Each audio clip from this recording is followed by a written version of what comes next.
Hi everyone, welcome to another episode of Crime Family. We're very excited that you're joining us for part 2 of our discussion of the Adnan Syed case. And if you listened to our episode last week, you'll know that we're very interested and also very frustrated by this case.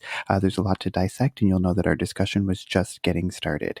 In part 2 of our discussion, we do talk a little bit about things like the facts cover sheet, which is a huge piece of evidence that was never brought up in trial that we believe could have led to Adnan being acquitted. We'll also talk a little bit about Dawn, who was Hayes' boyfriend at the time of her murder, and why we believe that he should have been given a second look and some of the suspicious things surrounding his involvement. And I'll also read an excerpt from Rabia Chaudry's book that may cause you to think about this case in an entirely new way. So thank you for joining us. Let's get started.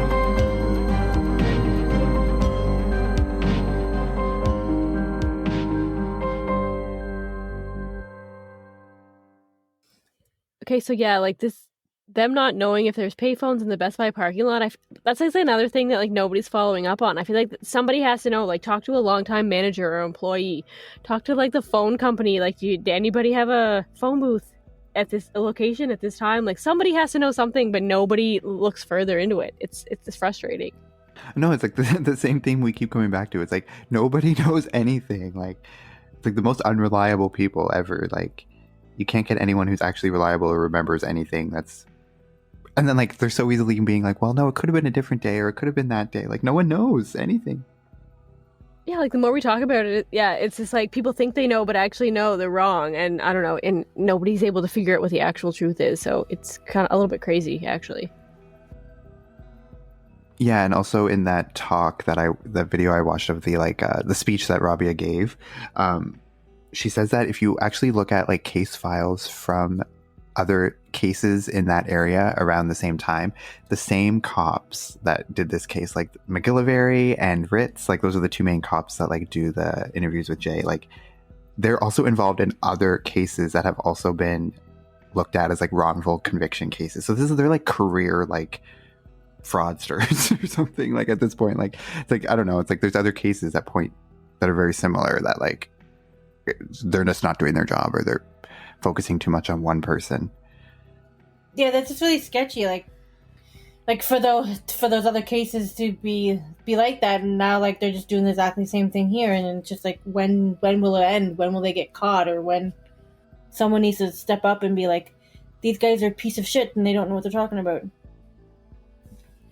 Yeah, and I think it looks good for the cops when they have a high arrest rate, because it's like, oh, they're doing their job really well. But I think it was a documentary or something I was watching, the mayor or somebody was saying like the higher the arrest rate, like the lower the conviction rate kind of goes down, because you arrest all these people, but then there's nothing to back it up. So it's just like this. It doesn't balance out if that's your motive, just like to arrest everybody.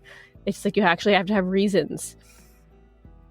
I wanted to talk a little bit about the facts cover sheet that is mentioned a lot in the documentary and also in the Undisclosed podcast and Rabia's book, which is, I think, one of the most glaring pieces of evidence that was misconstrued or not used correctly to push their narrative. So when they went to subpoena the cell phone record from AT&T for that day in January to see like what his cell phone activity was, they when AT&T sent the records to them, they also had like a cover sheet at the top of the fax. Yeah, so the fax cover sheet that was provided, or at the top of the fax, said that outgoing calls only are reliable for location purposes.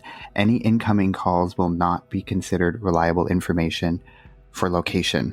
So basically that tells you that anything that they're using in the case about incoming calls. So any incoming calls that come in, like it's saying that those are not reliable for location. So when they're trying to like track the cell phone tower pings based on like a call that's incoming, it's basically that says it's not reliable. But the entire prosecution's case rides on the fact that these incoming calls came in at this time. Like the 236 call that came in from the Best Buy parking lot, that's not reliable for location. So when Jay says that he was at this person's house at the time that call came in, and then you hear other people he was with saying, no, he wasn't here, like obviously no one knows where he was because it doesn't match with any of that. But like the prosecution didn't share this with the witness from AT&T who testified at the trial about the cell phone records, and the prosecution didn't even show him the fax cover sheet that said all of this stuff, which how much of an expert is he if he doesn't even know this? But they didn't even show him or tell him about that. So that's a huge Brady violation because it's just like covering evidence. So basically the prosecution saw that all these incoming calls were not going to be reliable, but they basically ignored it and didn't tell their key witness, and obviously didn't tell the court. So all that testimony that they gave about all those incoming calls was not reliable. And so they uncovered this fax cover sheet like later on, like Susan Simpson recovered that like when they were doing the Undisclosed podcast. I think it's kind of like the one thing that's clear, blatant, like hiding of evidence. Shady. Yeah, like this is huge. Like there's like hours and hours of like podcasts and like part of the documentary where they talk about these like phone pings and these towers, and it's just like basically what the prosecution is going off of for their case. And yeah, it's like they're picking and choosing what to present, which obviously they're allowed to do to pick out evidence. But at this one piece of evidence, that just be like them only talking, like whiting out certain phone calls that don't align, right? And they're only talking about these. Like that's like, yeah, it's like super important to the case and super shady and definitely illegal. And it's crazy that they're just getting away with all these little things. Yeah, and like I said before, like I can't believe, because it's always, you're gonna always have the prosecution who like will push the envelope and try to get away with as much as they can, but it's up to like the defense attorney to also do their job properly, do what's best for their client. And like this stupid lawyer, like Christina Gutierrez, like she was totally incompetent, and that's something that she should have went through that whole entire fax. She should have saw the fax cover sheet. Like if she had seen that, she could have presented that at trial and be like, these incoming calls are not reliable. And that's like the basis of their whole case. Like that case closed. If a jury saw that, then it would have been over. But she didn't do that. She neglected to do that. Did she even look at it? Like, was she just taking their word? Like, this is the calls that came in and went out. And she's like, okay, I can't dispute that. So, you know, that's just, it is what it is. Or did she not look at it, or did she not care, or did she just miss it? Like, I don't know. I don't know, like, what it was. I think it was, like you said before, she could have just been totally going for that appeal money, thinking that she was just going to pick up the appeal and get all that extra money. So maybe she just totally didn't care. But I don't know, and if that's true, that's horrible. And like we said, she ended up getting disbarred actually years later, because, actually not even that much longer later. I think it was like just a few years after this case that she was disbarred because people had complained, and then she was, I don't know, it was just a whole thing. But basically she was incompetent and she ended up losing her license over it. Not this case, but like other incidents. But I mean, just to be fair for her, like she was really ill toward the end of this, and she was in the hospital, and she was still taking on these full caseloads. So maybe she was just trying to take on too much. You know, maybe she was on medications. She was obviously super stressed and sick.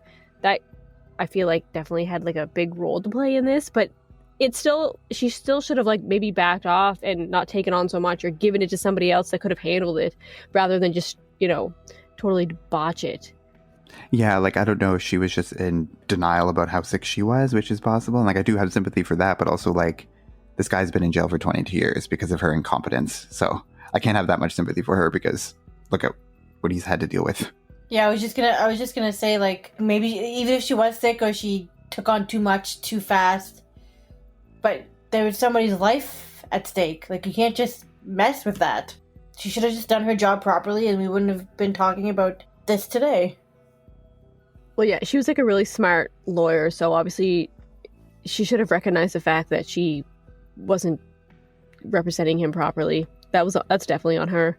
That's why the family hired her as his defense attorney, because she was pretty like well known. She was well respected at that time. So obviously, like, she has had other cases where she's been like good, but I don't know, she just really dropped the ball in this case. But all of this stuff like was stuff that wasn't even being like, wasn't known at the time, obviously, and it's like all in retrospect, just so frustrating. It's like if someone had caught some of these things like during the time of the trial, like the result could have been so much different.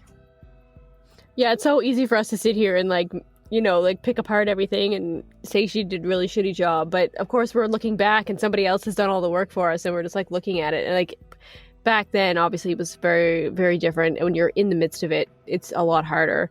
It's just so, like, I feel like a case is won or lost in like the attorney that you have many times. I don't know. I keep going back to, I was actually thinking a lot about like cases where people had gotten acquitted when like there was so much evidence to show that they clearly did it.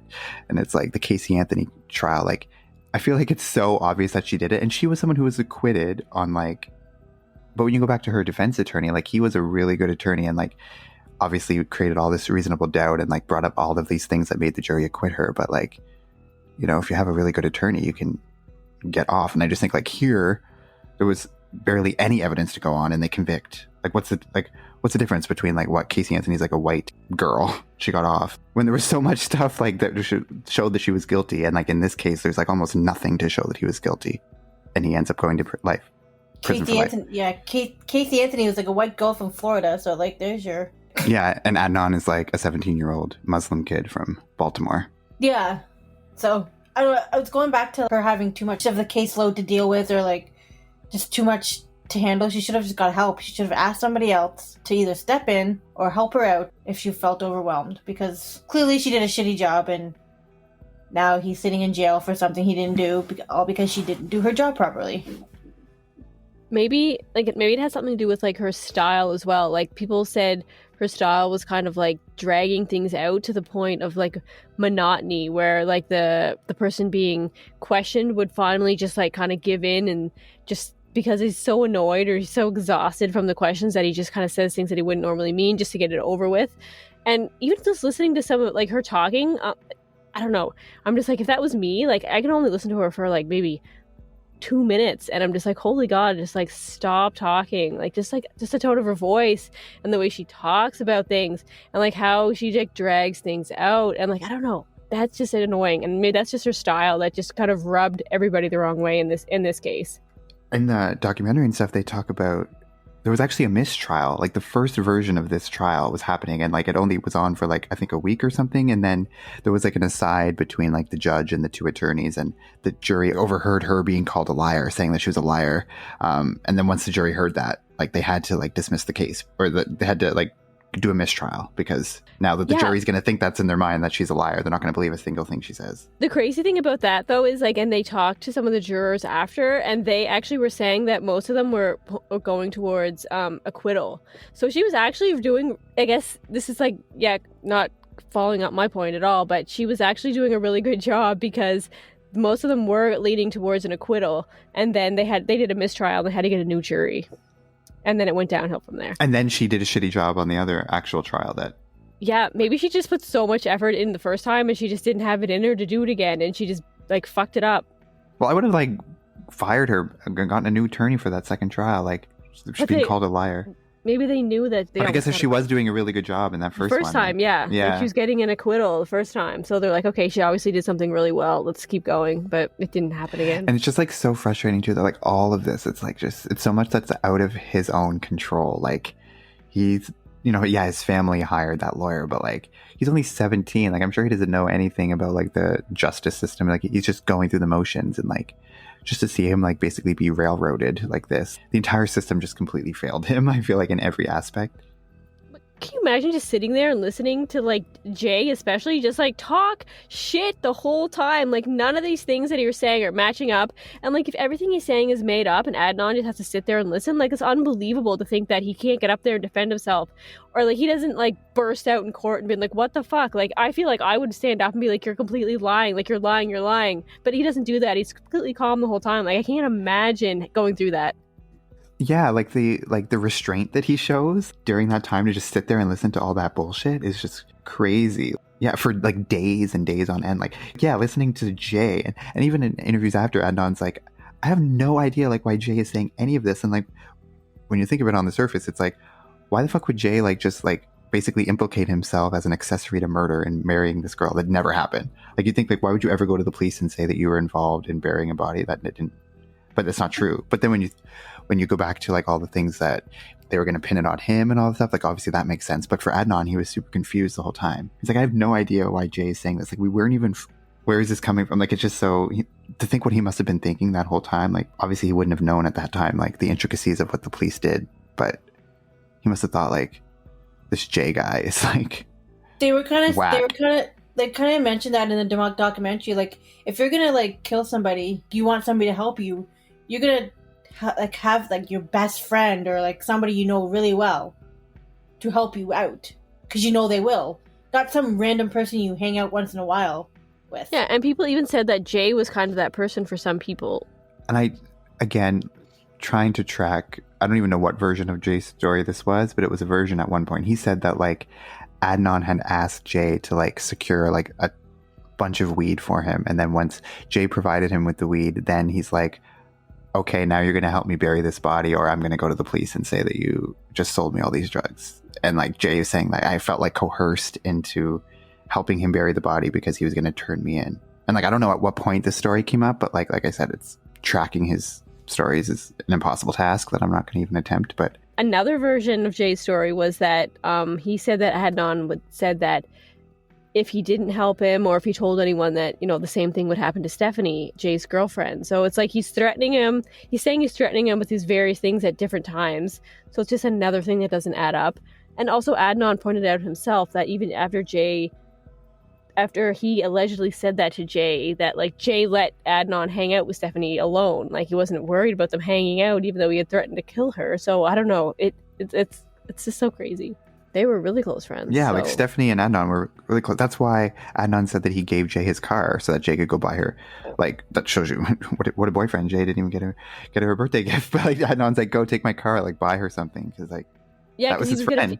He would have felt bad if Jay didn't get Stephanie a birthday present, because he knew that Stephanie was looking forward to getting a birthday present from Jay. So Adnan's like, get her something. So I feel like Adnan was just like, I don't know. He was being a good friend. He was, and he didn't even really know Jay, and he was saying, yeah. Well, and I just feel like, there's so many, like, to my knowledge, all the stuff that I've read and listened to, like, I don't think there's any accounts of, like, Adnan being, like, a bad person. Like, he was well liked in school. He had a lot of friends. He was kind of like the jock. He was, like, on the football team. Like, he was popular, and, like, he was kind of like that stoner kid, but he also fit in with, like, a bunch of different groups. So, like, I don't really hear, there's not, like, this narrative of he was being this, like, creepy ex-boyfriend that was so angry that Hay had moved on, or everything that you hear about him is good. No one says that he's violent ever towards anybody. Like, he's never has, like, an outburst. You never hear anybody saying that he, like, even yells at anybody. Like, he's just not that kind of person. Yeah, and he had a part-time job as, like, an EMT at one point, like, and he was, like, in the process of getting, like, writing all these college acceptance letters and stuff like that. Like, I don't know, like, obviously people can snap, and, like, you never, just because, like, they have all of these, like, good stories doesn't mean anything, but, like, it just makes it even more sad because I'm, like, so 100% certain that he's innocent. So, like, and when he you was add like prom king, wasn't he? yeah, he and Hay were, like, or wasn't, I think it was, like, a year, it wasn't. It was Stephanie. It was him and Stephanie. Yeah.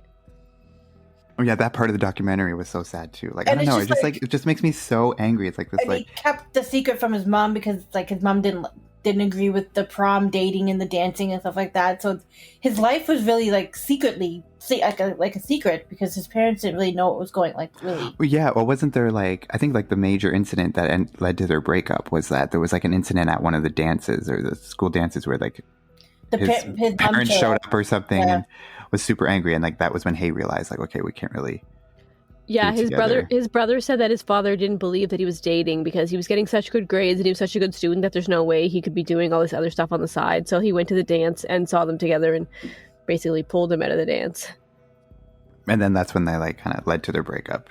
I definitely recommend everyone watches the documentary. It's on HBO. It's called The Case Against Adnan Syed. It's a 4-part documentary, but I don't know, like, that first episode where they're talking about, like, how they were dating and, like, that whole, like, prom king. I don't know. It just makes me feel so bad that it's, like, this, like, little innocent little kid, like, 17 years old, who, like, just seems like he has so much going for him and just got completely screwed. I also don't understand, like, I feel bad for Hayes' family too, because their daughter's never coming back, and, like, where it's Adnan, he could be getting out of jail and he gets to go back to his family. But on the other hand, like, they just accepted that he did it. Yeah, like I think they're pretty adamant that he did do it because yeah, and I'm just like, just because of everything that's been thrown at him and like all the stuff that, like, and honestly too, like they're gonna be like there for the trial and stuff, so they're only gonna hear what's presented in trial. Like it's probably too traumatic for them. They're not gonna like spend years of their life like digging up all this stuff about the case. Like they're gonna just have faith in the justice system that like all this stuff is like pans out. But so obviously it makes sense that they would believe that he's guilty, but it's just so crazy. There's all these like little things, well they're not little things, but they're like the cell phone records and all of like Jay's changing stories and all that stuff that like makes it seem, points to that he's innocent, but there's no smoking gun. Like there's not one thing that like DNA evidence that like points to someone else. So it's just like still that constant mystery, because it is still a mystery. Like I know he didn't do it, but I don't know who did. Yeah, and I think this, and going back to like how good of a person Adnan like seems to be, they go into like a lot of Hayes' diary and how she's writing about how much she loves him and their time together, and that's like a super like intimate place to, you know, talk about your feelings. So I feel like if he was like, you know, like being shady or controlling or like abusive, that's like a place where she might say stuff like that. But all she has to say is like good things about him and like love for him. So that was another place that might show up if it happened, but like there's no evidence of anything like that in Adnan's character at all. And you know, like Hay was like a super smart girl, right? So it's not like she fell for something that she shouldn't have. So it's really sad. And even when, like I think we talked about this a little bit before, even when Adnan and Dawn had met, like when Hay was dating Dawn, like Dawn would have major reasons to like be Adnan's stupid and crazy, like this ex-boyfriend, like, you know, he would feel threatened by him or something, right? So he would have reason to like say all these nasty things, but he doesn't even say nasty things. He's like, no, he was cool when we met, like it was cordial, it was fine. And like I said before, like the prosecutors were yelling at Dawn at one point because he wasn't saying that Adnan was creepy, and he wasn't falling for that trap that they were trying to get him to like paint this creepy picture of him. He was like, no, Adnan was not any of those things. So like even if Dawn is not saying that when like he would have reason to do that, it's, I don't know, telling. You'd think Dawn would have this prejudice against Adnan from the get-go before he even meets him, right? Because he's an ex-boyfriend. You just automatically have this feeling of, oh, you know, what a loser. But he like liked Adnan, like they could have been friends. So that just shows you like how like likable Adnan was. Yeah, and like he even said, I'm pretty sure it was Serial, where they mentioned that Dawn had said, yeah, like if I had went to his high school or if I was the same age as him, like I would have hung out with him. Like we probably would have been friends. If even Dawn isn't saying that about Adnan, like it's not, I don't know. It's just always so sad. It's like this person who, I don't know. And like you get, as crazy as it is, like you have to think about how it must be for him, like to have this stuff coming completely out of thin air. Like all of a sudden he's woken up in his bed at 5 a.m., like dragged out of the house, like arrested, and then never leaves prison after that. Must have been like, what the fuck is happening right now? Like it's just so crazy. I don't know. He was just he was like just treated like dirt, basically. Like no one really like seemed to like, besides his family and his defense lawyer at the time, but nobody really seemed to care. Nobody like, oh, like he did it. Well, I don't think his defense attorney cared either. No, but there's nobody else. Like nobody else did it. Like we're not pointing anybody out. This poor 17-year-old kid was like, what the hell happened? And it just makes it like, I don't know, it makes it kind of scary. Like just think how easily that could happen to someone. Mm-hmm. Like, look how easy it was to do it to him. Like, all they have to do is go to someone and be like, we have this dirt on you, so, like, do what we want, or we're going to, like, you know what I mean? Like, it's so unethical. Yeah, like, in it's either you or him situation, like, you're going to look out for yourself. Most people are going to, you know, regardless of the situation. So it could happen to anybody. So I guess now we might as well just talk about Don a little bit, because we haven't really talked about him too much, but he's kind of, I don't know. And like, obviously there's no evidence really pointing to him, just as like there's no evidence pointing to Adnan. There's equally no evidence to point to Don, but I don't know. He's definitely worth mentioning. Katie, do you want to mention, I think like you probably can tell it better about the time card situation. So like some of the sketchy things surrounding Don is like he worked at LensCrafters with Hay.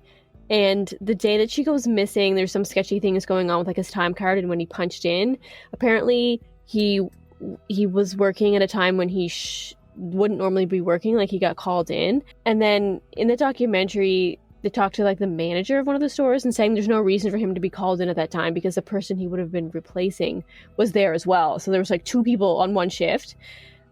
which shouldn't have happened because it doesn't make sense.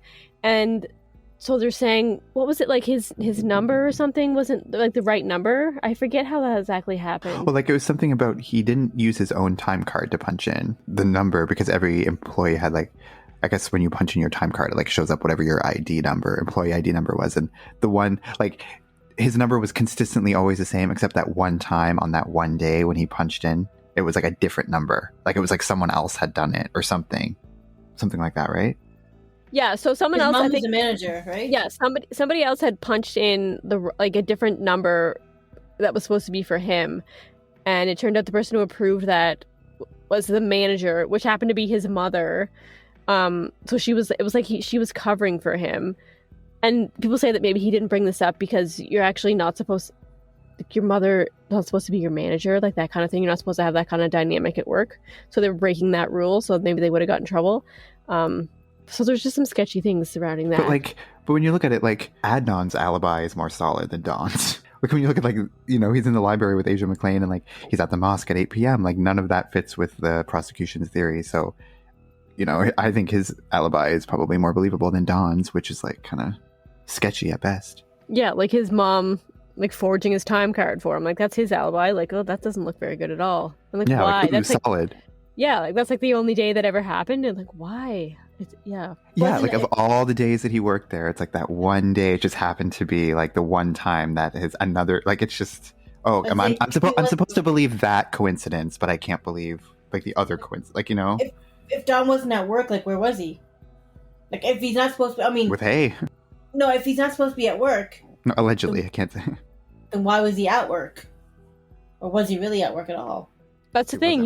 Like it's sketchy. Like he wasn't actually at work, but they made it try and look like he was at work. But like they did talk to him on the night of, right? Like they called Dawn when she was first missing, and they also called Adnan, both of them. But like Dawn had said that, yeah, because she was with him the night before. Like she was with him like most of the day on the 12th. And then he said that was the last time he saw her. Him, right? She was going to meet him after she picked up her cousins at daycare. Oh, well, I don't know. I don't think they ever confirmed that, but she was supposed to pick up her cousin at like 3 from like daycare or whatever, and I don't really know. But no, because she said that she had something to do at the school that night. Like there was like a game going on that she had to be. I don't know. Yeah, she was the manager of one of the football teams or something. Yeah, the wrestling team. Yeah. So she was supposed to go because somebody else was like she had to go train somebody else. But back to Dawn, like. He originally said the police had called him at like 6 o'clock and he was talking to them around 6 o'clock. But when they interviewed the cop, when the cop was in court, he said he actually didn't get a hold of Dawn until 2 a.m. So that timeline doesn't add up. Another thing that's sketchy. Yeah, that's true. But he wouldn't have been working until 2 a.m. No, but I think he said he was like talking to the cops around 6 because that makes it like kind of like he couldn't have been the person that did this because why would he be talking to the cops at home if he was involved in all of this? But he actually wasn't talking to the cops at 6. He was out. They couldn't get a hold of him until 2 a.m. So he was out doing other stuff this whole time, allegedly. Yeah, and like they do interview him in the documentary, and I don't know. I don't really think, like, obviously he doesn't give any new information. He basically just says like, if people don't want to believe my alibi, well then they don't have to believe my alibi. But like I know it's true, and that's what it is. So I don't know. I just think he's definitely like. I can't go so far as saying like I think he's guilty, but he's at least, I feel like, definitely someone who should maybe look into. But like I said, they had tunnel vision. Like after they got that anonymous phone call, then they never looked back, and it didn't really matter what anyone else said or did. It wasn't gonna. Somebody knows something, and it needs to be out, and somebody needs to come forward and fucking tell the truth. Well, the person who did it knows they did it. I know. I'll tell you that. That's what I'm saying. The crazy thing is like how they talk about in that documentary, like how dangerous Baltimore City is. Like it's like a super dangerous place, and there's like homicides all over the place left and right every day. And then like they don't even consider that could have been like somebody random. Like they don't like look into that kind of thing, right? Like it could have been Hay was in the wrong place at the wrong time, met somebody, talked to somebody that she shouldn't have, and something went down. I don't know, maybe there's no evidence that she was involved in drugs or anything, but maybe, I don't know, she just came across somebody. Gonna say, it could have been a drug thing, like Adnan or like Jay owed somebody money for drugs, but she wasn't with Adnan at the time, so like why would? But I mean, I guess if they knew that he was still really close to her. Yeah, and then like why not take her out and then they would have told somebody. They would have or maybe like, oh yeah, she was going to meet with someone to pick up some drugs for like Jay or Adnan or somebody, just like as a favor, like, I have my car, I'm going to be out, and then just came across somebody that she shouldn't have. Yeah, and also too, like, she always, because this is back when they had pagers, but she always had a pager on her. They never found her pager, so they think that whoever did it like got rid of the pager, because whoever had paged whatever the last page was, like whoever that person was, like could have possibly been the one who did it, and then they got rid of the pager because that would lead right back to them. Yeah, and also some people say that Adnan had asked her for a ride or something, or somebody had asked her to do something, and she said, no, I have somewhere else I have to go, like right after school, and she like apparently like rushed away. So it was like she was meeting somebody, or she had somewhere to be on this deadline. So maybe someone did page her. Maybe it was something sketchy she didn't want people to know about it.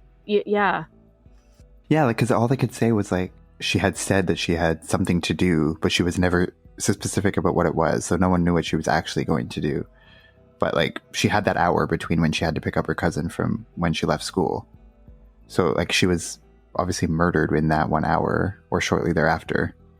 So it's like just so frustrating that she just didn't say like a name of who she was meeting with, or like, was it Dawn? Like, was she going to meet up with Dawn? And then, I don't know. And also it's another thing too, where like no one could get their facts straight about, like, people said that they thought that they saw Adnan get into the car with her, and like they thought that, but then other people were like, oh no, like she told me that she wasn't I don't know, like it's this whole thing of like he said, she said. No one really knows what they saw on that day.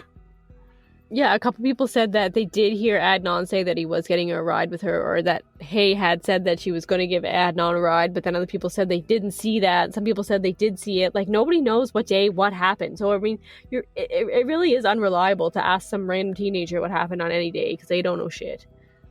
They don't remember, and it's because like if it's not a significant event, like, who does remember? And at the beginning of Serial, that's kind of what she points out, is like nobody really remembers these insignificant things in your life, and it just makes things worse to say that you do remember and say stuff. Yeah, like it's only significant in hindsight, but at the time, like, you're not thinking like, oh, I better remember that like she said she was going to give him a ride, like that's going to be important in like 3 years from now.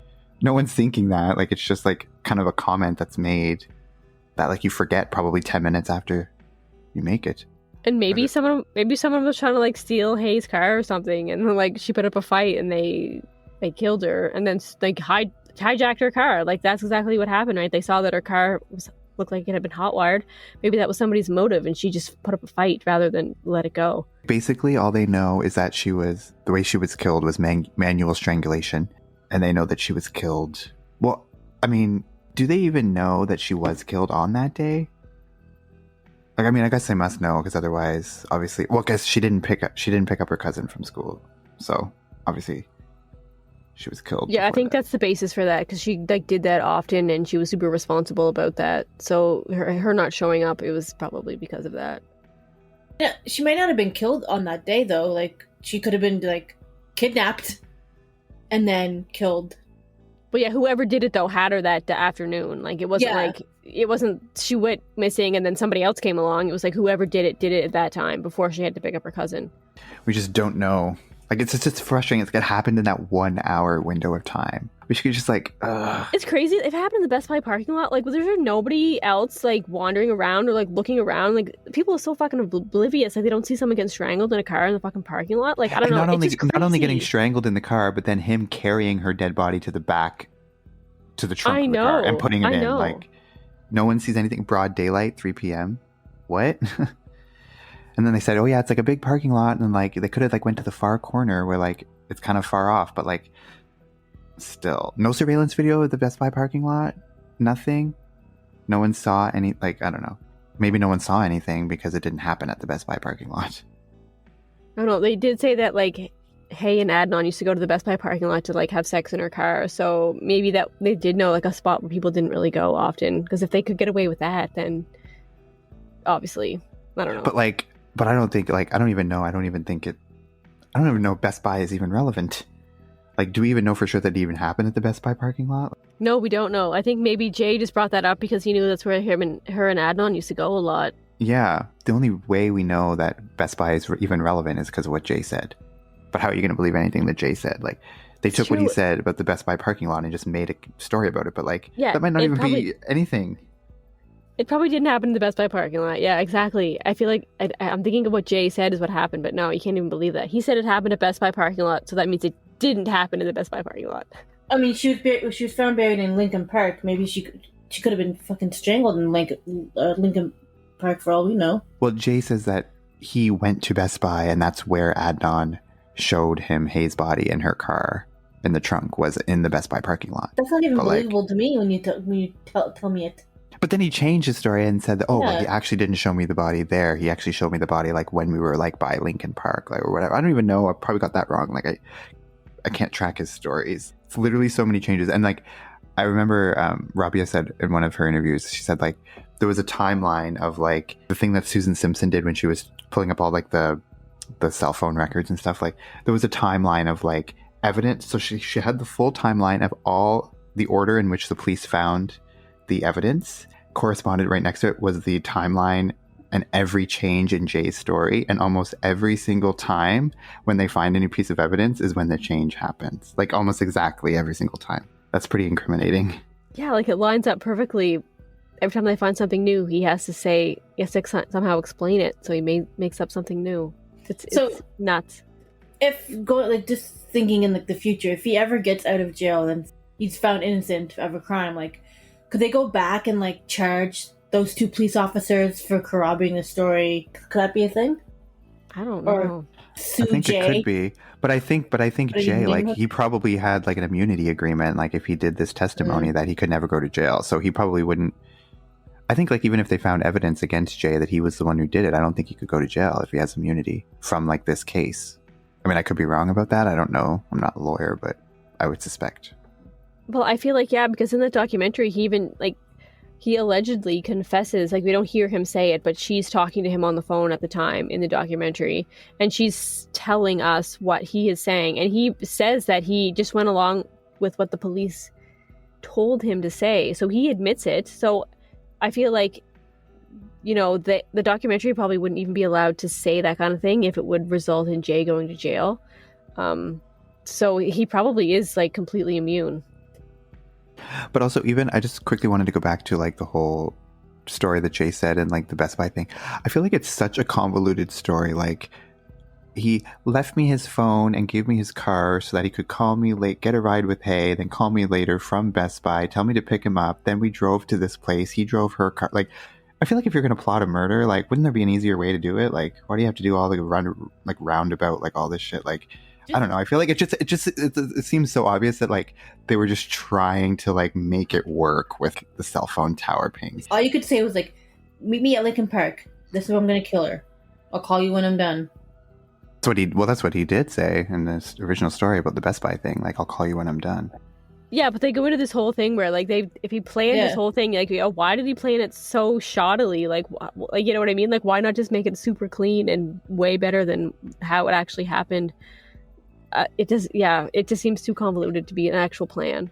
I was just thinking, like, going back to like Adnan being so calm. Like, I don't even think I could compose myself to be that calm if someone's talking shit about me like that. I don't know. I just hate like injustice. Like, I just can't stand especially when it's so like glaringly obvious. Like, it's racist.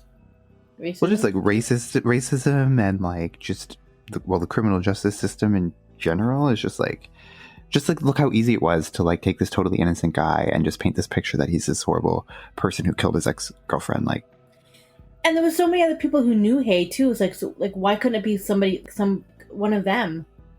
Like, why did it? Well, it could have been 8 million people. Like, it could have been someone she knew. It could have been some random stranger, like we said earlier. Yeah. Like it's just it was crazy. It was a high crime rate area, so it could have been fucking anybody in the area. Yeah, but that would have been hard to prove that it was some rando off the street, right? So it was easy to, manipulate Jay into saying what they needed to hear. It's just way easier. They just didn't want to do their job. Their easier route, like the easiest way was just to be like, we're going to take this guy and manipulate him and get the story we want versus spend years. But then also, I feel like, wasn't there like they said there was like a serial killer in Baltimore around the same time or something? Oh yeah, some guy got out like weeks or days before Hay was murdered. Like, from I forget what charge it was, but yeah, he just maybe it wasn't a serial killer, but yeah, like he was in jail for something else, and then he got out a couple days before she went missing, and it was like a similar, like, yeah, it wasn't like a similar demographic. Similar. It was like another Asian woman or something that he had killed or that something. Was strangled or something. Maybe Yeah. I'm like stretching there, but it was something that was like, holy fuck, like this could have been the same dude. I'm like, why do it in the middle of the day too? And maybe so he has an alibi, like he's back at school, but it just feels like, I don't know. Why do it on your break before after school? And you have like a half an hour. And if it wasn't planned, like I don't know. It's just it doesn't. Yeah, and also too, like it's just weird. Like, yeah, why do it at that? Like he and Hay were pretty close. Like he would have had a million opportunities where he could have just been like, "Hey, we need to like talk. We need to meet at this place, right?" Like, and she probably would have gone, like if she trusted him, right? So like, why did he feel like he had to do it like right there in the Best Buy parking lot at 2:36 broad daylight, like?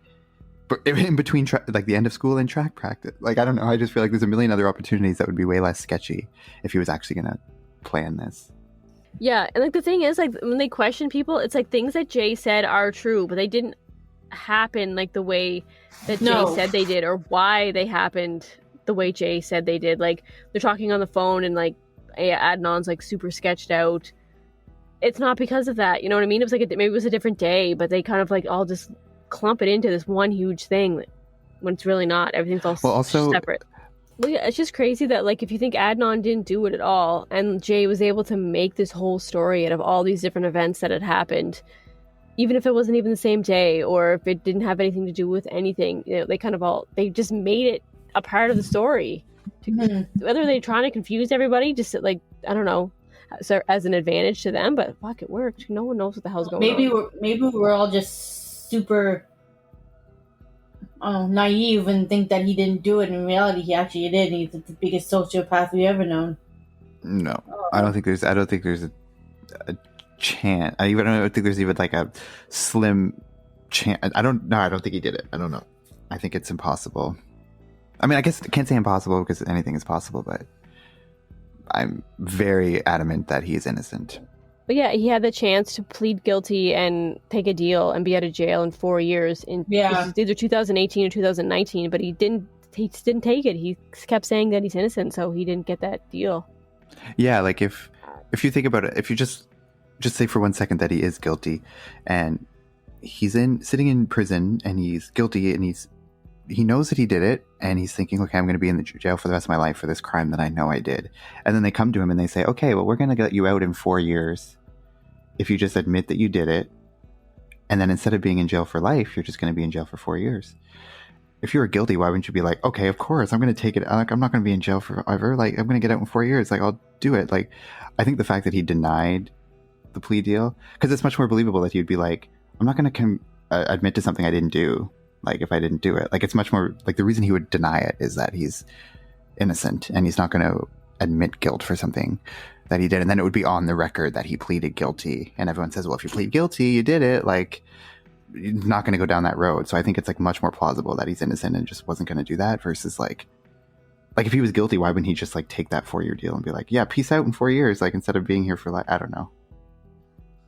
Just imagine that, like, thinking about what to do in that situation, like what goes through your head. It's like, if you're guilty, you get out, but if you're innocent, you have to stay in jail. Like, you have to make that decision for yourself. It's crazy the way the system works, right? Like, if you admit it, just admit it, and we'll let you go. So it means you're guilty, you can get out. But if you didn't do it, then you're staying in jail. Like, it's just like, why? And like, just to make that decision, it's crazy. Like, I can't imagine what wasn't going through his head.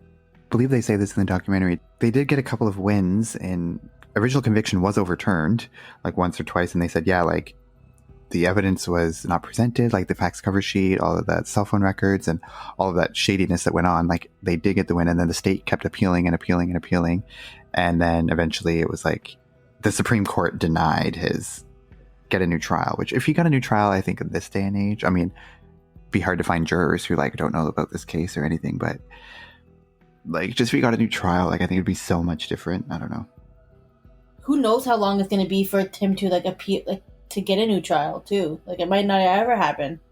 And he's been in jail for, he got arrested when he was 17, and he's now, 39, turning 40 this year. So he spent most of his life in prison, which is sad.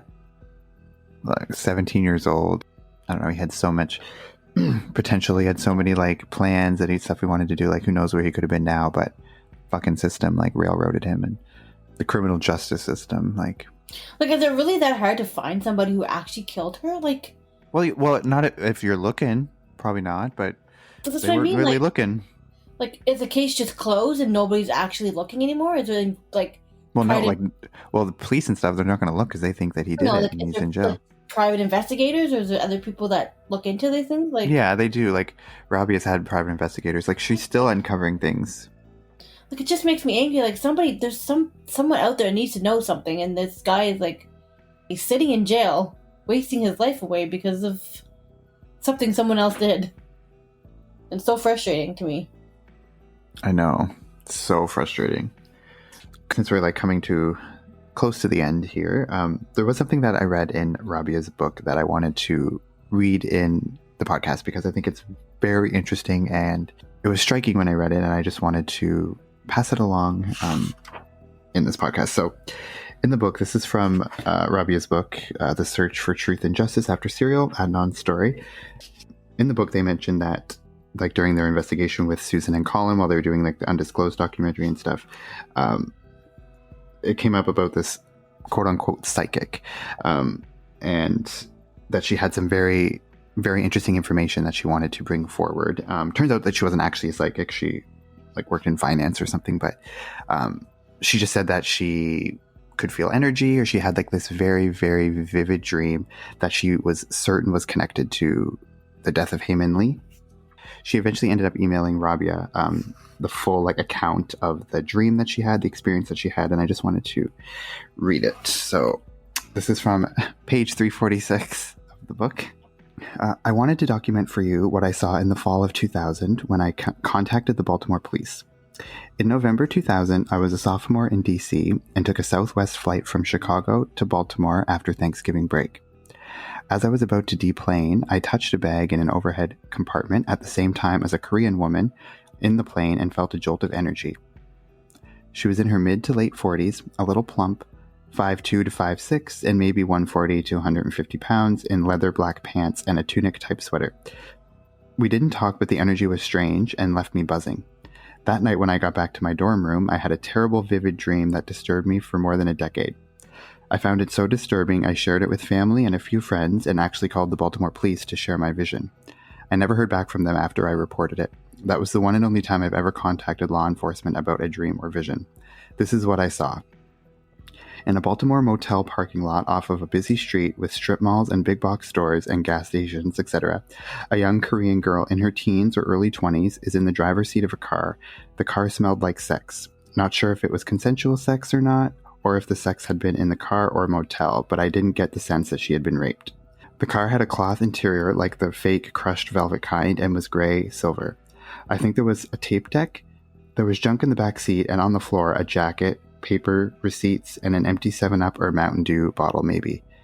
The girl was afraid, and a young white man in his early 20s or late teens with short, dark blonde hair and piercing blue eyes that were bloodshot and crazed was in the passenger seat leaning over her, choking her with his bare hands.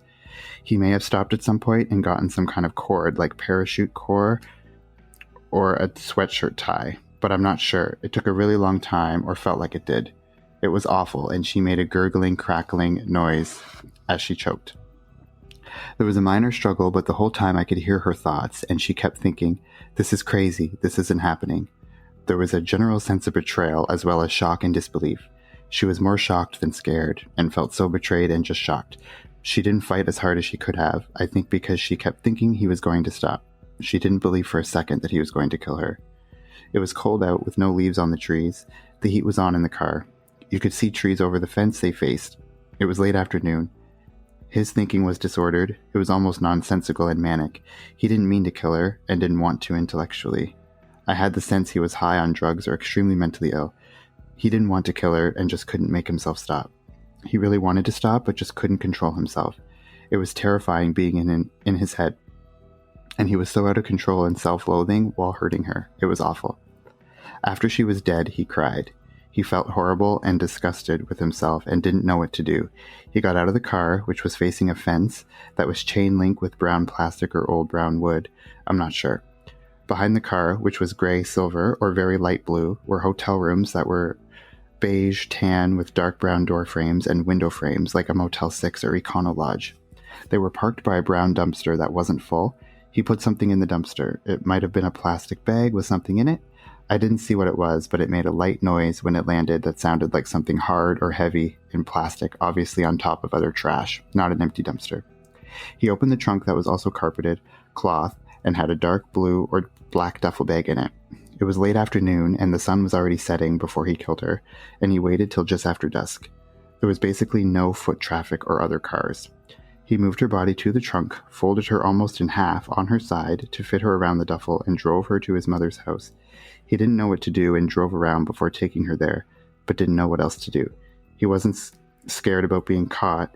He was just unable to think coherently. He may have lived there too, I'm not sure, but it was definitely his mother's home. He went inside and left her in the trunk. He didn't decide to leave her there, he just did it, which chilled me. No one else was home.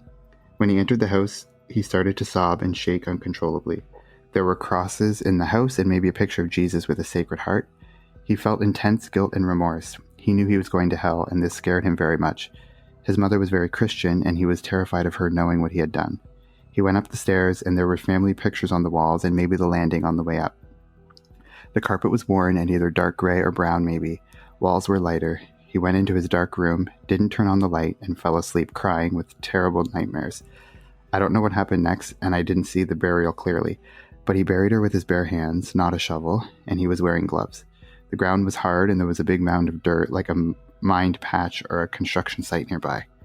He was alone when he buried her in late afternoon. It was sunny and very cold.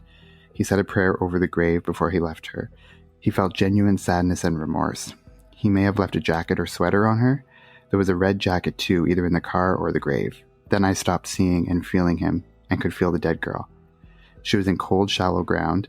It was a wooded area near a creek or small area of flowing, not stagnant water. But there wasn't much of it. It was frozen over. It was slightly below her, and she was on a bank closer to a path or road with the water on the other side of the log. There were frozen and snowy leaves on top, and she was near a rotten log that had been there at least a year, possibly longer, that had moss on it. There was a used condom on the ground nearby and some other trash. I didn't see any liquor bottles, though. You could hear traffic muffled and also trees rustling. It smelled like motor oil and moldy leaves. She was sad and worried about her mother, who didn't know where she was. She could hear her mother crying, and it made her sad and lonely. I could hear a bell of some kind ringing and saw the letters S and D or T. I'm not sure which. I have no idea what they mean. I felt like she was crying and so sad about her family, not knowing where she was. She felt worried and alone and betrayed. So, what do you guys think of that? It's eerie how you can just like picture that what happened, and like it just, a lot of the things like line up with what we know happened, like with the gravesite and the burial. It's super weird. Yeah, especially like just describing like the person who did it. Like if you've seen the documentary, they show a picture of Don. It kind of like looks like him. It just like the way she's describing it anyway. It's weird. Very weird. Yeah, like a white guy in his early 20s with like shorter blonde hair, blue eyes, like kind of like she saw the letters D, S, and T, and his name is Don Clinedinst. Like all those letters are in that name. Like the wooded area that's like described is very similar. But I also think did Don live with his mother? I mean, she was his manager at the store, so maybe he lived with her. That's also weird too. If she did. I don't know. Was she Christian? Was he Christian? Like that would be good information to know. And also it fits in like with the thing of like, so he killed her, put her in the trunk of her car, and then he went and fell asleep at home, and then he buried her like when it was during the day that he buried her again, which would have been the next day, because she said it was like the sun was setting, like when he was like putting her body in the trunk, like the sun was setting, and then he was burying her during the day, so that would have been like 24 hours later, which would have fit with like the lividity theory. Like it had to at least 8 to 12 hours later, so it could have been 24 hours. Like that fits with that theory, right?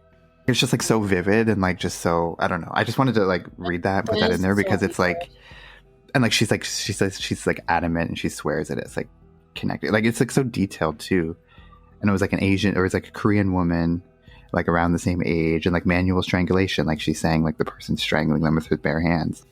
This manual strangulation, like all of the details like seem like they line up. Like Dawn, she says it's like a white man, and like that's not Adnan. I bet you everyone who was listening to that was like picturing it as I was reading it. Like you could like see, I don't know, it was just like very vivid and very detailed. I feel like you could just like see it. And this is like probably going to be really far fetched, but if it was during Ramadan, they fast. So like, if it was Adnan, he might have been like really hungry and like really weak. You know what I mean? Though it's a very long stretch, but like, if you have any, no, it's true though. Like they talked about how at track practice, like he wasn't allowed to run track during Ramadan really because he hadn't eaten all day, and if he ran, he might pass out. So I mean, he probably would have been weak. I don't know how much effort it takes to strangle someone. I've never done it, but I imagine you'd have to have a little bit of strength. Yeah. Yeah, and if she was putting up a fight, and she was athletic too. Like this is someone who would like would be very. And if she was putting up a fight, and like scratching them and like whatever she did to like try to get him to stop doing what they were doing. But yeah, it is super vivid when you read it, and like you can picture exactly how it happened, and that's kind of like how. When things are unfolding, kind of like how I would picture things. But and like she's just, like, oh, go ahead. Coincidences, like just how things line up. It's really hard to believe that this came out of nowhere for this woman. Yeah, and it's like, and like she said, like she said she contacted law enforcement, which she never does. Like obviously she had to feel very, very strongly that I don't know, it was connected and somehow, but I don't know. You just picture it's like if Hayes saying like, yeah, she has to do something before she goes and meets up. Or gets her cousin, like if she was meeting up with Dawn and like they described the hotel room, like I don't know, I feel like it could be very possible like she was meeting up with Dawn after school and like just obviously never made it there because if he strangled her, I don't know, like allegedly, of course. Then what would his motive be though, if it was him? I don't know, like I can't think of him. That's the thing is like we don't know much about Dawn really throughout all of this, so like I can't say like what.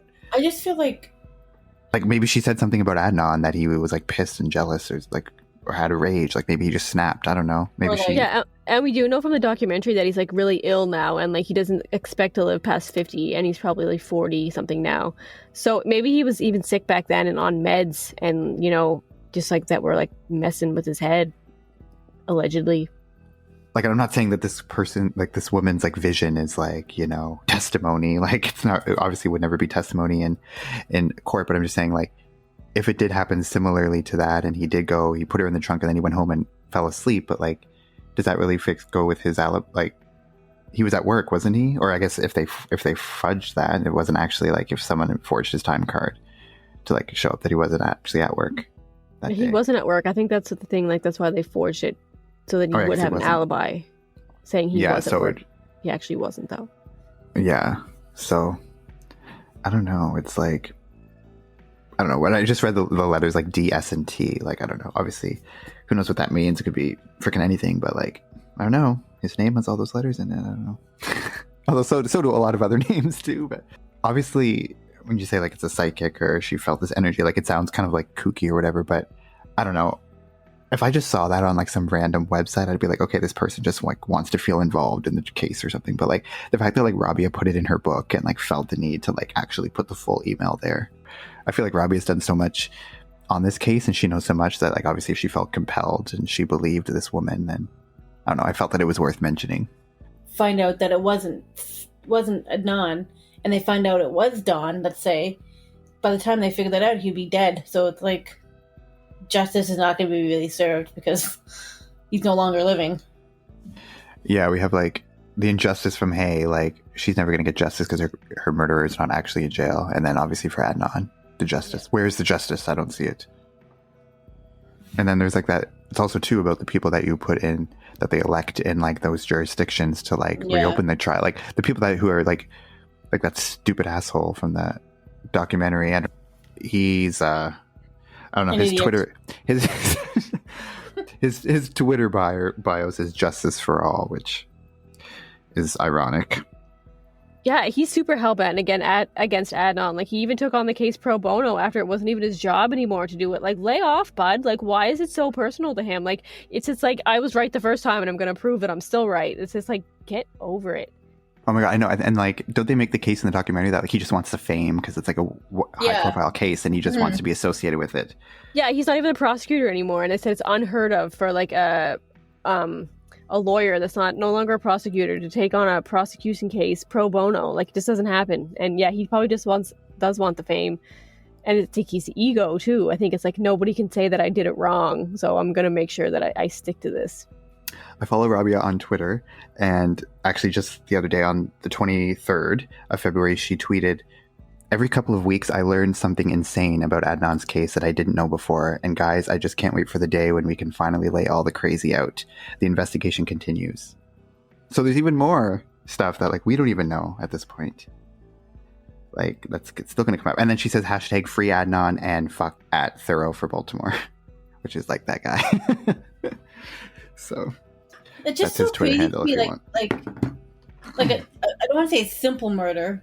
Well, kind of like a simple murder, and like nobody can fucking figure out what happened. Yeah, but maybe if they dug a little deeper, they could. Like, you know what I mean? They just stuck to one person. I know. Figured out how to get him convicted, and that's what they did. And maybe if they would have spent more time on any other path ever, they would have, been able to actually do it correctly.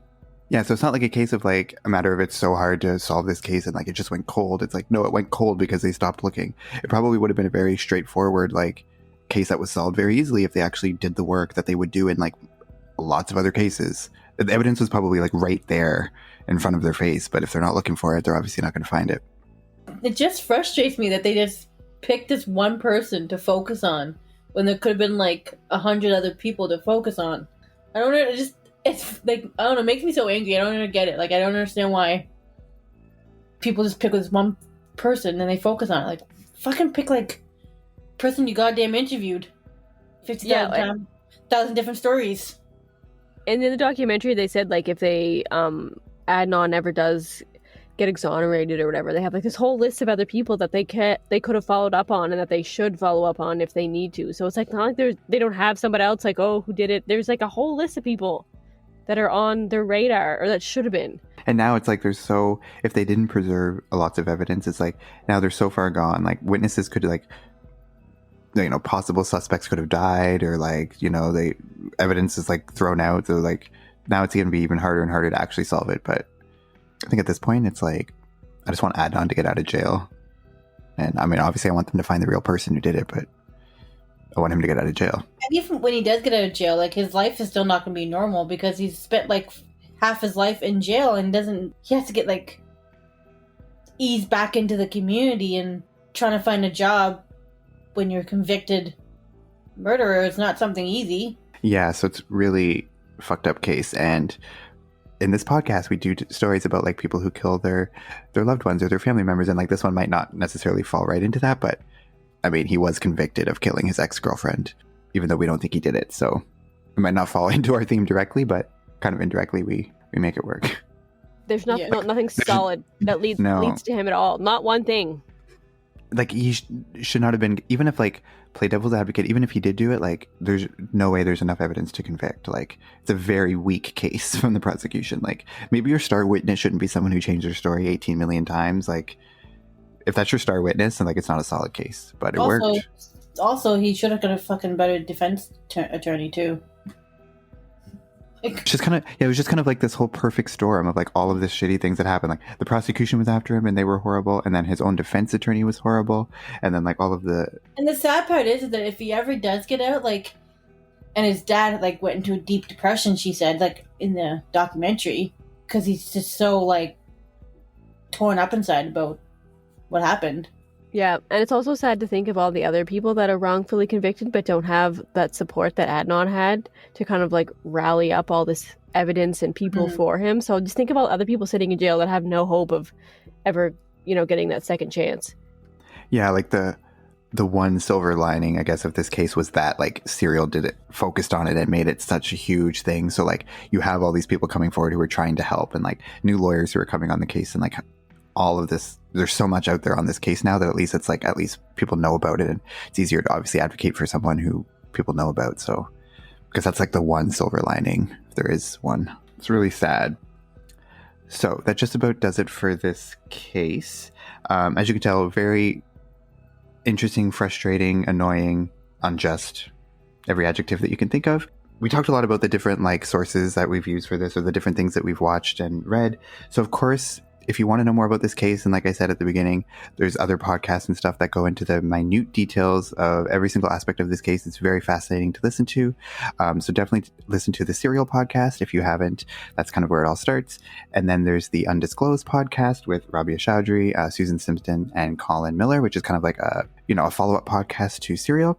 And then there is the HBO documentary, The Case Against Adnan Syed. So definitely check that out. And then also, I really encourage you to read Rabia's book, Adnan's Story, The Search for Truth and Justice After Serial, because it kind of goes well with the documentary. A lot of stuff that's in the documentary is also in this book, but the book also has a lot of new information and digs really deep into like Adnan's like family history and like their religion and stuff. So it's really interesting to read. That obviously we couldn't cover it all in this podcast. And obviously go ahead and you can follow Rabia on Twitter if you want to like get updates of the case, because she's always updating at Rabia Squared. And also you can use the hashtag Free Adnan if you want to get in on the conversation and advocate for him and the people who are working on this case, because it's still going and there's still lots of updates that are probably still to come if we get good news or good updates. So hashtag Free Adnan. You can follow us on Instagram at Crime Family Podcast. You can follow us on Twitter at Crime Family Pod 1. The awesome music that you're hearing throughout this podcast is done by the awesome Tim Monis, and you can follow him on Instagram at Tim Monis, which is at TIMMONIS. So that just about does it. So thank you so much for listening to us, and we'll see you next time.